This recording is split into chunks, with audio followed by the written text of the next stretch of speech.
મારા પ્રિય દેશવાસીઓ, નમસ્કાર. મન કી બાતમાં આપ સૌનું સ્વાગત છે, અભિનંદન છે. આપ સૌ આ સમયે યોગની ઉર્જા અને આંતરરાષ્ટ્રીય યોગ દિવસની સ્મૃતિઓથી ભરેલા હશો. આ વખતે પણ 21 જૂને દેશ દુનિયાના કરોડો લોકોએ આંતરરાષ્ટ્રીય યોગ દિવસમાં ભાગ લીધો. એ તમને 10 વર્ષ પહેલા આનો પ્રારંભ થયો હતો. હવે 10 વર્ષમાં આ સિલસિલેદાર વર્ષે પહેલા કરતાં પણ વધારે ભવ્ય બનતો જઈ રહ્યો છે. આ એ વાતનો પણ સંકેત છે કે વધારે ને વધારે લોકો પોતાના દૈનિક જીવનમાં યોગ અપનાવી રહ્યા છે. આપણે આ વખતે યોગ દિવસની કેટલીય આકર્ષક તસવીરો જોઈ છે. 3 લાખ લોકો એકસાથે વિશાખાપટ્ટનમના કિનારે યોગ કરતા જોઈને શહેરમાંથી ફરી એક અદ્ભુત દ્રશ્ય સામે આવ્યું. 2000થી વધારે આદિવાસી વિદ્યાર્થીઓએ 108 મિનિટ સુધી 108 સૂર્ય નમસ્કાર કર્યા.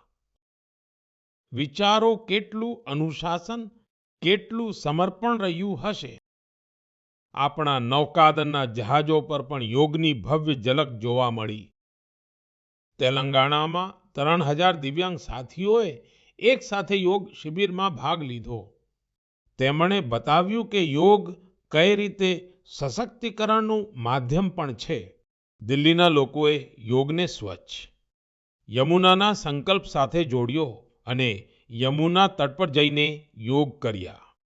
જમ્મુ કાશ્મીરમાં ચેનાબ બ્રિજ, જે દુનિયાનો સૌથી ઊંચો રેલવે બ્રિજ છે, ત્યાં પણ લોકોએ યોગ કર્યા. હિમાલયની બર્ફીલી ચોટીઓ અને આઈટીબીપીના જવાનો, ત્યાં પણ યોગ દેખાયા. સાહસ અને સાધના સાથે સાથે ચાલ્યા. ગુજરાતના લોકોએ પણ એક નવો ઇતિહાસ રચ્યો. વડનગરમાં 2121 લોકોએ એકસાથે ભુજંગાસન કર્યું અને નવો રેકોર્ડ બનાવી દીધો. ન્યૂયોર્ક, લંડન, ટોક્યો, પેરિસ, દુનિયાના દરેક મોટા શહેરથી યોગની તસવીરો આવી અને દરેક તસવીરમાં એક વાત ખાસ રહી: શાંતિ, સ્થિરતા અને સંતુલન. આ વખતે થીમ પણ બહુ ખાસ હતી: yoga for one earth one health, એટલે કે એક પૃથ્વી, એક સ્વાસ્થ્ય. આ માત્ર એક નારો નથી, આ એક દિશા છે જે આપણને વસુધૈવ કુટુંબકમનો અહેસાસ કરાવે છે. મને વિશ્વાસ છે આ વખતના યોગ દિવસની ભવ્યતા વધુને વધુ લોકોને યોગ અપનાવવા માટે જરૂર પ્રેરિત કરશે. મારા પ્રિય દેશવાસીઓ, જ્યારે કોઈ તીર્થયાત્રા પર નીકળે છે, ત્યારે એક જ ભાવ સૌથી પહેલા મનમાં આવે છે: ચાલો, બુલાવો આવી ગયો છે. આ જ ભાવ આપણી ધાર્મિક યાત્રાઓનો આત્મા છે. આ યાત્રાઓ શરીરના અનુશાસનનું, મનની શુદ્ધિનું, પરસ્પર પ્રેમ અને ભાઈચારાનું, પ્રભુ સાથે જોડાવાનું માધ્યમ છે. આ ઉપરાંત આ યાત્રાઓનું એક બીજું મોટું પાસું હોય છે. આ ધાર્મિક યાત્રાઓ સેવાના અવસરોનું એક મહાનુષ્ઠાન પણ હોય છે. જ્યારે પણ કોઈ યાત્રા હોય છે, ત્યારે જેટલા લોકો યાત્રા પર જાય છે, તેના કરતાં વધારે લોકો તીર્થયાત્રીઓની સેવાના કામમાં જોડાય છે. જગ્યા જગ્યાએ ભંડાર અને લંગર લાગે છે.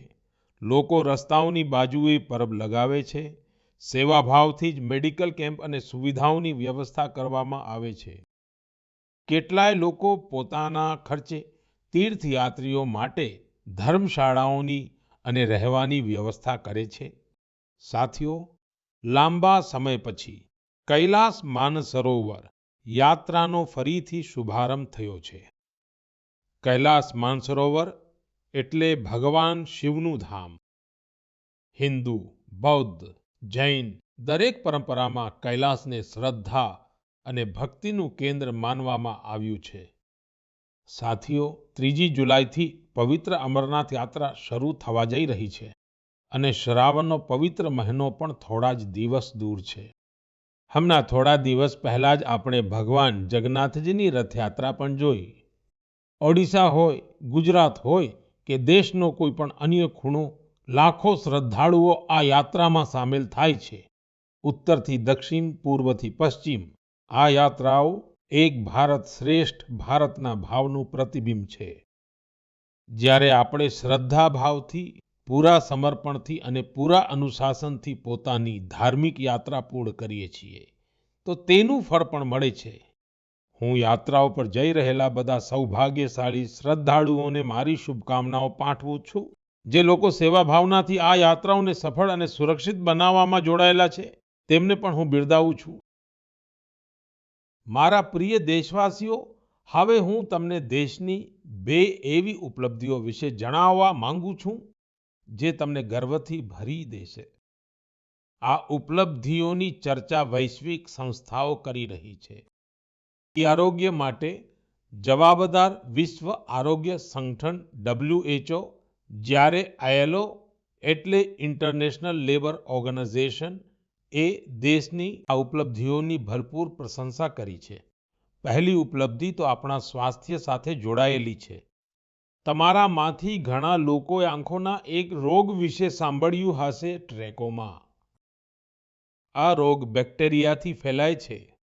એક સમય હતો જ્યારે આ રોગ દેશના ઘણા ભાગોમાં સામાન્ય હતો. ધ્યાન ન આપવામાં આવે તો આ રોગથી ધીમે ધીમે આંખોની રોશની પણ જતી રહેતી હતી. આપણે સંકલ્પ લીધો કે ટ્રેકોમાને જડમૂળથી ખતમ કરીશું. અને મને તમને એ જણાવતા બહુ ખુશી છે કે વિશ્વ આરોગ્ય સંગઠન એટલે કે WHO એ ભારતને ટ્રેકોમા ફ્રી ઘોષિત કરી દીધું છે. હવે ભારત ટ્રેકોમા મુક્ત દેશ બની ચૂક્યો છે.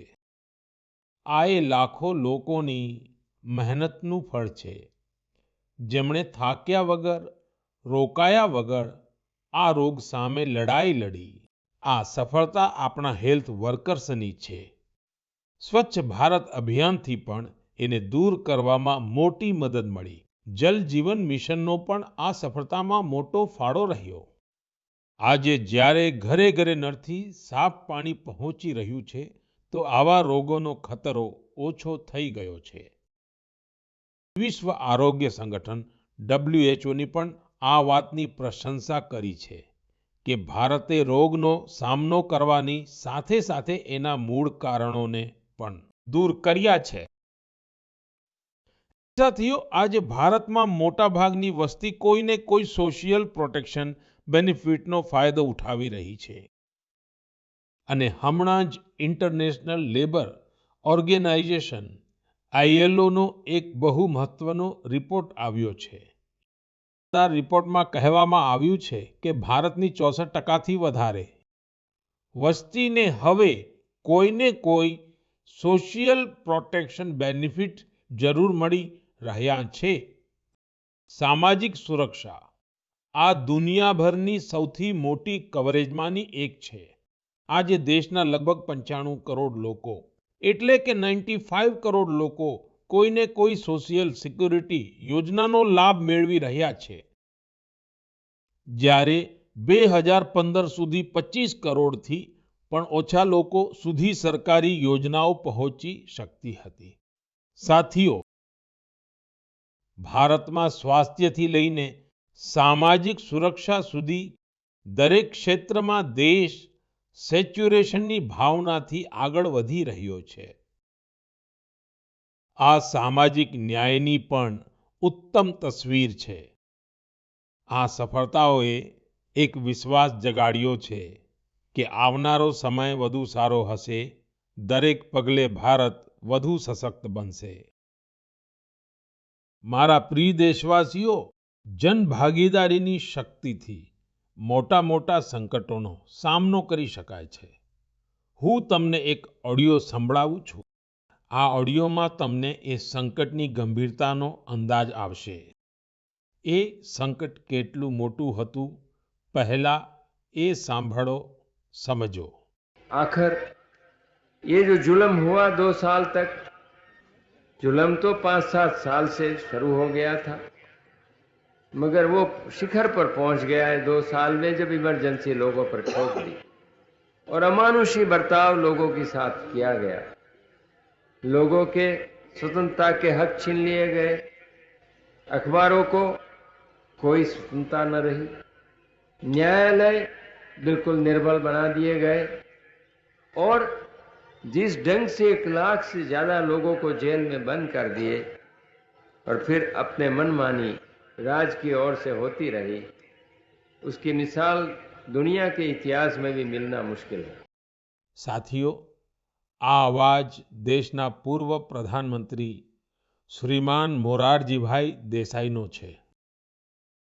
તેમણે સંક્ષેપમાં પણ ખૂબ જ સ્પષ્ટ રીતે એમરજન્સી વિશે જણાવ્યું। તમે કલ્પના કરી શકો છો કે એ સમય કેવો હતો।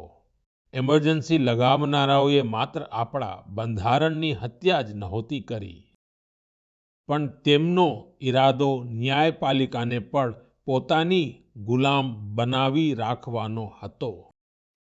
આ દરમિયાન લોકોને મોટા પાયે ત્રાસ આપવામાં આવ્યો હતો। એના એવા અનેક ઉદાહરણો છે જેને ક્યારેય ભૂલી શકાય નહીં। જ્યોર્જ ફર્નાન્ડીસ સાહેબને સાંકળોમાં બાંધવામાં આવ્યા હતા। અનેક લોકોને કઠોર યાતનાઓ આપવામાં આવી। મીસા હેઠળ કોઈની પણ એમ જ ધરપકડ કરી લેવામાં આવતી હતી। સ્ટુડન્ટ્સને પણ પરેશાન કરવામાં આવ્યા। અભિવ્યક્તિની આઝાદીનું પણ ઘડું દબાવી દેવામાં આવ્યું। સાથીઓ, એ સમયમાં જે હજારો લોકોની ધરપકડ કરવામાં આવી, તેમના પર આવા જ અમાનવીય અત્યાચાર થયા। પણ આ ભારતની જનતાનું સામર્થ્ય છે।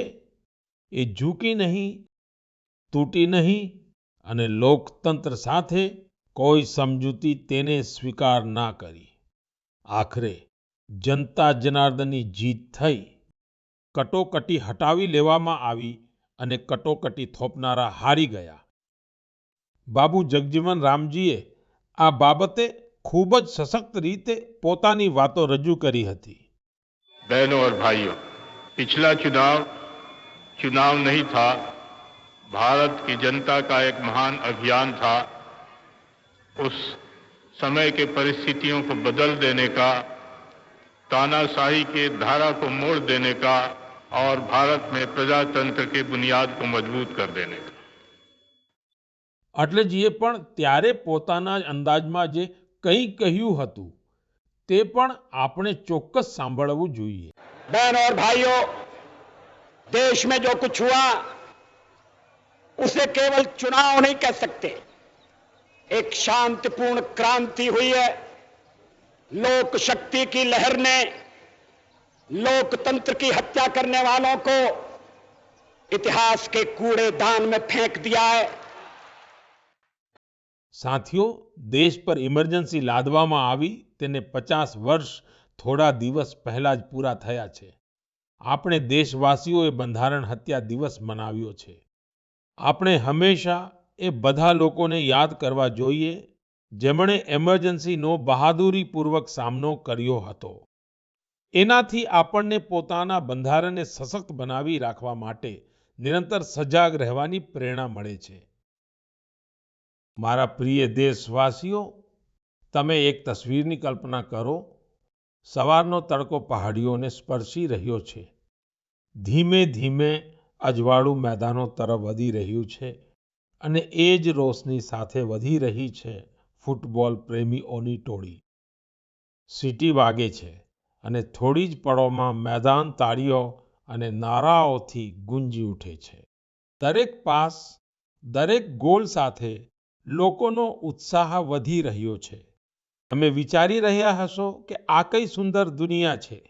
સાથીઓ, આ તસવીર આસામના એક મુખ્ય ક્ષેત્ર બોડોલેન્ડની વાસ્તવિકતા છે। બોડોલેન્ડ આજે પોતાના એક નવા રૂપ સાથે દેશ સામે ઊભું છે। અહીંના યુવાનોમાં જે ઊર્જા છે, જે આત્મવિશ્વાસ છે, તે ફૂટબોલના મેદાનમાં સૌથી વધુ દેખાય છે। બોડો ટેરિટોરિયલ એરિયામાં બોડોલેન્ડ કેમ કપનું આયોજન થઈ રહ્યું છે.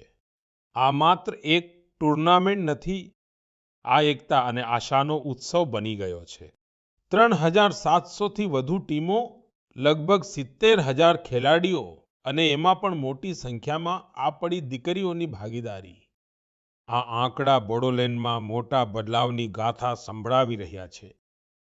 બોડોલેન્ડ હવે દેશના ખેલ નકશા પર, સ્પોર્ટ્સના મેપ પર પોતાની ચમક વધુ વધારી રહ્યું છે. સાથીઓ, એક સમય હતો જ્યારે સંઘર્ષ જ અહીંની ઓળખ હતી. ત્યારે અહીંના યુવાનો માટે રસ્તા સીમિત હતા. પણ આજે તેમની આંખોમાં નવા સપના છે અને દિલમાં આત્મનિર્ભરતાનો હોંસલો છે. અહીંથી નીકળેલા ફૂટબોલ ખેલાડીઓ હવે મોટા સ્તર પર પોતાની ઓળખ બનાવી રહ્યા છે. હાલીચરણ નાર્જારી, દુર્ગા બોરો, અપૂર્વા નાર્જારી, મનબીર બસુમતારી આ માત્ર ફૂટબોલ ખેલાડીઓના નામ નથી. આ એ નવી પેઢીની ઓળખ છે, જેમણે બોડોલેન્ડને મેદાનથી રાષ્ટ્રીય મંચ સુધી પહોંચાડ્યું છે. આમાંથી ઘણાએ મર્યાદિત સંસાધનોમાં અભ્યાસ કર્યો, ઘણાએ મુશ્કેલ પરિસ્થિતિઓમાં પોતાનો રસ્તો બનાવ્યો અને આજે એમનું નામ લઈને દેશના કેટલાય નાના બાળકો પોતાના સપનાની શરૂઆત કરે છે. સાથીઓ, જો આપણે પોતાની ક્ષમતાનો વિસ્તાર કરવો છે, તો સૌથી પહેલા આપણે પોતાની ફિટનેસ અને વેલબીઈંગ પર ધ્યાન આપવું પડશે. જો કે સાથીઓ, ફિટનેસ માટે, ઓબેસિટી ઓછી કરવા માટે મારું એક સૂચન તમને યાદ છે ને? ખાવામાં 10% તેલ ઓછું કરો, જાડાપનું ઘટાડો. જ્યારે તમે ફિટ હશો તો જીવનમાં વધુ સુપરહિટ હશો. હે મારા પ્રિય દેશવાસીઓ, આપણું ભારત જે રીતે પોતાની ક્ષેત્રીય, ભાષાઈ અને સાંસ્કૃતિક વિવિધતા માટે ઓળખાય છે, એ જ રીતે કલા, શિલ્પ અને કૌશલ્યની વિવિધતા પણ આપણા દેશની એક મોટી ખાસિયત છે. તમે જે ક્ષેત્રમાં જશો, ત્યાંની કંઈક ખાસ અને લોકલ ચીજ વિશે તમને ખબર પડશે. આપણે અવારનવાર મન કી બાતમાં દેશના આવા યુનિક પ્રોડક્ટ્સ વિશે વાત કરીએ છીએ. આવું જ એક પ્રોડક્ટ છે મેઘાલયનું એરી સિલ્ક. આને થોડા દિવસ પહેલા જ જીઆઈ ટેગ મળ્યો છે. એરી સિલ્ક મેઘાલય માટે એક ધરોહર જેવું છે. અહીંની જનજાતિઓએ, ખાસ કરીને ખાસી સમાજના લોકોએ પેઢીઓથી એને સાચવ્યું પણ છે અને પોતાના કૌશલ્યથી સમૃદ્ધ પણ કર્યું છે. આ સિલ્કની ઘણી એવી ખાસિયતો છે જે એને બાકીના ફેબ્રિકથી અલગ બનાવે છે.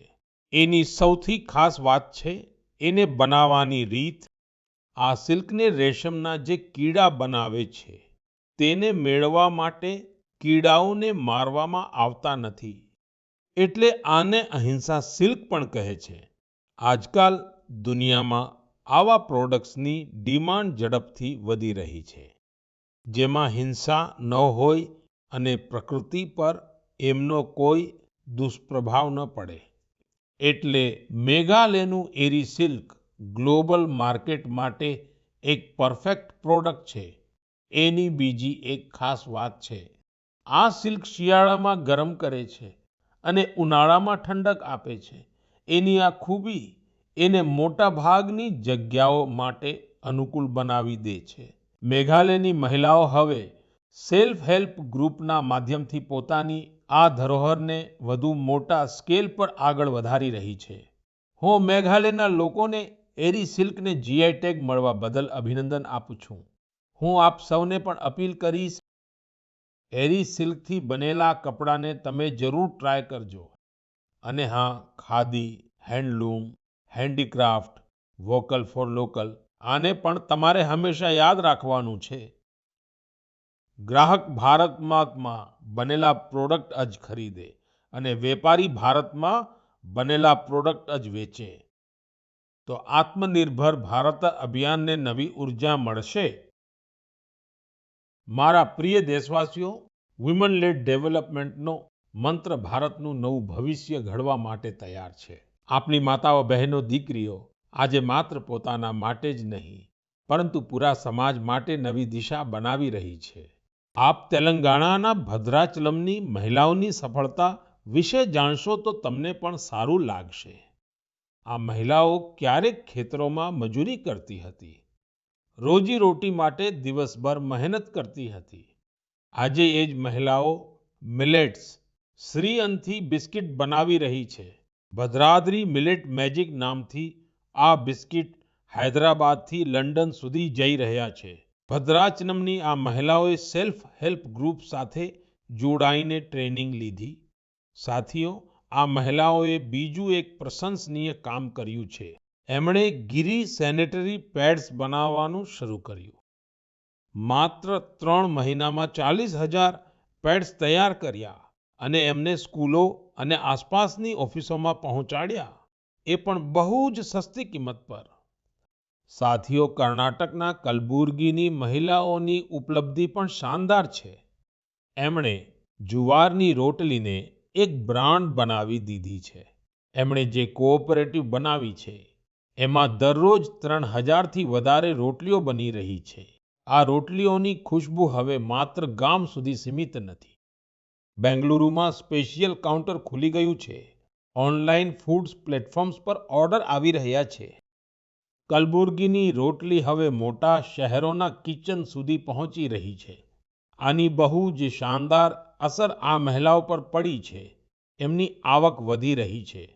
સાથીઓ, અલગ અલગ રાજ્યોની આ ગાથાઓમાં અલગ અલગ ચહેરા છે, પણ એમની ચમક એક જેવી છે। આ ચમક છે આત્મવિશ્વાસની, આત્મનિર્ભરતાની। આવો જ એક ચહેરો છે મધ્યપ્રદેશની સુમા ઉઇકે। સુમાજીનો પ્રયાસ બહુ પ્રશંસનીય છે। એમણે બાલાઘાટ જિલ્લાના કટંગી બ્લોકમાં સેલ્ફ હેલ્પ ગ્રુપ સાથે જોડાઈને મશરૂમની ખેતી અને પશુપાલનની ટ્રેનિંગ લીધી। આનાથી એમને આત્મનિર્ભરતાનો માર્ગ મળી ગયો। સુમા ઉઇકેની આવક વધી તો એમણે પોતાના કામનો વિસ્તાર પણ કર્યો। નાનકડા પ્રયાસથી શરૂ થયેલી આ સફર હવે દીદી કેન્ટીન અને થર્મલ થેરાપી સેન્ટર સુધી પહોંચી ચૂકી છે। દેશના ખૂણે ખૂણે આવી જ અગણિત મહિલાઓ પોતાનું અને દેશનું ભાગ્ય બદલી રહી છે। મારા પ્રિય દેશવાસીઓ, છેલ્લા દિવસોમાં મને વિયેતનામના ઘણા લોકોએ અલગ અલગ માધ્યમોથી પોતાના સંદેશા મોકલ્યા। આ સંદેશાઓની દરેક પંક્તિમાં શ્રદ્ધા હતી, આત્મીયતા હતી। એમની ભાવનાઓ મનને સ્પર્શી જાય એવી હતી।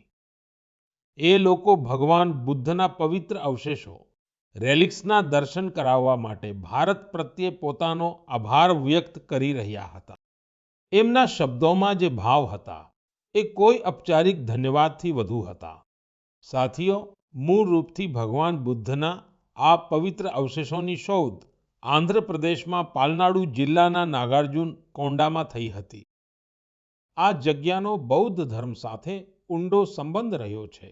કહેવાય છે કે ક્યારેક આ સ્થળે શ્રીલંકા અને ચીન સહિત દૂર દૂરના લોકો આવતા હતા। સાથીઓ, ગયા મહિને ભગવાન બુદ્ધના આ પવિત્ર અવશેષોને ભારતથી વિયેતનામ લઈ જવામાં આવ્યા હતા। ત્યાંના 9 અલગ અલગ સ્થળોએ તેમને જનતાના દર્શન માટે રાખવામાં આવ્યા હતા। ભારતની આ પહેલ એક રીતે વિયેતનામ માટે રાષ્ટ્રીય ઉત્સવ બની ગઈ। તમે કલ્પના કરી શકો છો, લગભગ 10 કરોડ લોકોની વસ્તીવાળા વિયેતનામમાં 1.5 કરોડથી વધુ લોકોએ ભગવાન બુદ્ધના પવિત્ર અવશેષોના દર્શન કર્યા। સોશિયલ મીડિયા પર મેં જે તસવીરો અને વિડીયો જોયા, તેમણે એ અહેસાસ કરાવ્યો કે શ્રદ્ધાની કોઈ સીમા નથી હોતી। વરસાદ હોય કે તડકો હોય, લોકો કલાકો સુધી કતારોમાં ઊભા રહ્યા। બાળકો, વૃદ્ધો, દિવ્યાંગજન બધા ભાવ વિભોર હતા। વિયેતનામના રાષ્ટ્રપતિ, ઉપપ્રધાનમંત્રી, વરિષ્ઠ મંત્રી દરેક જણ નતમસ્તક હતા। કે યાત્રા પ્રત્યે ત્યાંના લોકોમાં સન્માનનો ભાવ એટલો ઊંડો હતો કે વિયેતનામ સરકારે તેને 12 દિવસ માટે વધુ આગળ વધારવાનો આગ્રહ કર્યો હતો અને એને ભારતે ખુશીથી સ્વીકારી લીધો। સાથીઓ, ભગવાન બુદ્ધના વિચારોમાં એ શક્તિ છે જે દેશો, સંસ્કૃતિઓ અને લોકોને એક સૂત્રે બાંધે છે। આ પહેલા ભગવાન બુદ્ધના પવિત્ર અવશેષો થાઈલેન્ડ અને મંગોલિયા લઈ જવામાં આવ્યા હતા અને ત્યાં પણ શ્રદ્ધાનો આ જ ભાવ જોવા મળ્યો હતો। મારી આપ સૌને પણ વિનંતી છે કે પોતાના રાજ્યના બૌદ્ધ સ્થળોની યાત્રા અવશ્ય કરજો। એ એક આધ્યાત્મિક અનુભવ હશે, સાથે જ આપણી સાંસ્કૃતિક વિરાસત સાથે જોડાવાનો એક સુંદર અવસર પણ બનશે। મારા પ્રિય દેશવાસીઓ, આ મહિને આપણે સૌએ વિશ્વ પર્યાવરણ દિવસ મનાવ્યો। મને તમારા હજારો સંદેશા મળ્યા। લોકોએ પોતાના આસપાસના એ સાથીઓ વિશે જણાવ્યું જેઓ એકલા જ પર્યાવરણ બચાવવા માટે નીકળી પડ્યા હતા અને પછી તેમની સાથે આખો સમાજ જોડાઈ ગયો। સૌનું આ જ યોગદાન આપણી ધરતી માટે મોટી તાકાત બની રહ્યું છે। શ્રી રમેશ ખરમાલેજી પુણેથી તેમના કાર્યોને જાણીને તમને ખૂબ પ્રેરણા મળશે। જ્યારે લોકો વીકેન્ડમાં આરામ કરે છે ત્યારે રમેશજી અને તેમનો પરિવાર કુહાડી અને પાવડો લઈને નીકળી પડે છે। જાણો છો ક્યાં? જુન્નરની ટેકરીઓ તરફ તડકો હોય કે ઊંચી ચઢાઈ, તેમના પગ અટકતા નથી। તેઓ ઝાડીઓ સાફ કરે છે, પાણી રોકવા માટે ટ્રેન્ચ ખોદે છે અને બીજ વાવે છે। તેમણે માત્ર 2 મહિનામાં 70 ટ્રેન્ચ બનાવી દીધા। રમેશજીએ ઘણા નાના તળાવ બનાવ્યા છે, સેંકડો વૃક્ષો વાવ્યા છે। તેઓ એક ઓક્સિજન પાર્ક પણ બનાવી રહ્યા છે। પરિણામ એ આવ્યું કે અહીં હવે પક્ષીઓ પાછા ફરવા લાગ્યા છે। વન્યજીવનને નવા શ્વાસ મળી રહ્યા છે। સાથીઓ, પર્યાવરણ માટે એક વધુ સુંદર પહેલ જોવા મળી છે। ગુજરાતના અમદાવાદ શહેરમાં અહીં નગર નિગમે મિશન ફોર મિલિયન ટ્રીઝ અભિયાન શરૂ કર્યું છે। લક્ષ્ય છે લાખો વૃક્ષ વાવવા। આ અભિયાનની એક ખાસ વાત છે સિંદૂર વન। આ વન ઓપરેશન સિંદૂરના વીરોને સમર્પિત છે। સિંદૂરના છોડ તે બહાદુરોની યાદમાં લગાવવામાં આવી રહ્યા છે જેમણે દેશ માટે બધું જ સમર્પિત કરી દીધું। અહીં એક વધુ અભિયાનને નવી ગતિ આપવામાં આવી રહી છે, એક પેડ માં કે નામ। આ અભિયાન હેઠળ દેશમાં કરોડો વૃક્ષો વાવવામાં આવ્યા છે। તમે પણ તમારા ગામ કે શહેરમાં ચાલી રહેલા આવા અભિયાનમાં ચોક્કસ ભાગ લો। વૃક્ષો વાવો, પાણી બચાવો, ધરતીની સેવા કરો। કારણ કે જ્યારે આપણે પ્રકૃતિને બચાવીએ છીએ ત્યારે આપણે ખરેખર તો આપણી આવનારી પેઢીઓને સુરક્ષિત કરીએ છીએ। સાથીઓ, મહારાષ્ટ્રના એક ગામે પણ બહુ જ શાનદાર મિસાલ રજૂ કરી છે। છત્રપતિ સંભાજીનગર જિલ્લાની ગ્રામ પંચાયત છે પાટોદા। આ કાર્બન ન્યુટ્રલ ગ્રામ પંચાયત છે। આ ગામમાં કોઈ પોતાના ઘરની બહાર કચરો ફેંકતું નથી। દરેક ઘરમાંથી કચરો ભેગો કરવાની પૂરી વ્યવસ્થા છે। અહીં ગંદા પાણીની ટ્રીટમેન્ટ પણ થાય છે। સાફ કર્યા વગર કોઈ પાણી નદીમાં જતું નથી। અહીં છાણાથી અંતિમ સંસ્કાર થાય છે અને તે રાખથી દિવંગતના નામ પર છોડ રોપવામાં આવે છે। આ ગામમાં સ્વચ્છતા પણ જોવા જેવી છે। નાની નાની આદતો જ્યારે સામૂહિક સંકલ્પ બની જાય છે ત્યારે મોટો બદલાવ નક્કી થઈ જાય છે। મારા વહાલા સાથીઓ, આ સમય સૌની નજર ઇન્ટરનેશનલ સ્પેસ સેન્ટર પર પણ છે। ભારતે એક નવો ઇતિહાસ રચ્યો છે। મારી ગઈકાલે ગ્રુપ કેપ્ટન શુભાંશુ શુક્લા સાથે વાત પણ થઈ છે। તમે પણ શુભાંશુ સાથે મારી વાતચીતને જરૂર સાંભળી હશે। હમણાં શુભાંશુને થોડા વધુ દિવસ ઇન્ટરનેશનલ સ્પેસ સેન્ટર પર રહેવાનું છે। આપણે આ મિશન વિશે વધુ વાતો કરીશું। પણ મન કી બાતના આગલા એપિસોડમાં. હવે સમય છે આ એપિસોડમાં તમારી પાસેથી વિદાય લેવાનો. પણ સાથીઓ, જતા જતા હું તમને એક ખાસ દિવસની યાદ અપાવવા માંગુ છું. 1 જુલાઈ પરમ દિવસે, એટલે કે 1 જુલાઈએ આપણે બે ખૂબ જ મહત્વપૂર્ણ પ્રોફેશન્સનું સન્માન કરીએ છીએ. ડોક્ટર્સ અને સીએ આ બંને જ સમાજના એવા સ્તંભ છે જે આપણા જીવનને વધુ સારું બનાવે છે. ડોક્ટર આપણા સ્વાસ્થ્યના રક્ષક છે અને સીએ આર્થિક જીવનના માર્ગદર્શક છે. મારી બધા ડોક્ટર્સ અને ચાર્ટર્ડ એકાઉન્ટન્ટ્સને ઢગલાબંધ શુભેચ્છાઓ. સાથીઓ, તમારા સૂચનોની હંમેશા રાહ જોઉં છું. મન કી બાતનો આગલો એપિસોડ તમારા આ જ સૂચનોથી વધુ સમૃદ્ધ થશે. ફરી મુલાકાત થશે નવી વાતો સાથે, નવી પ્રેરણાઓ સાથે, દેશવાસીઓની નવી ઉપલબ્ધિઓ સાથે. ખૂબ ખૂબ આભાર. નમસ્કાર.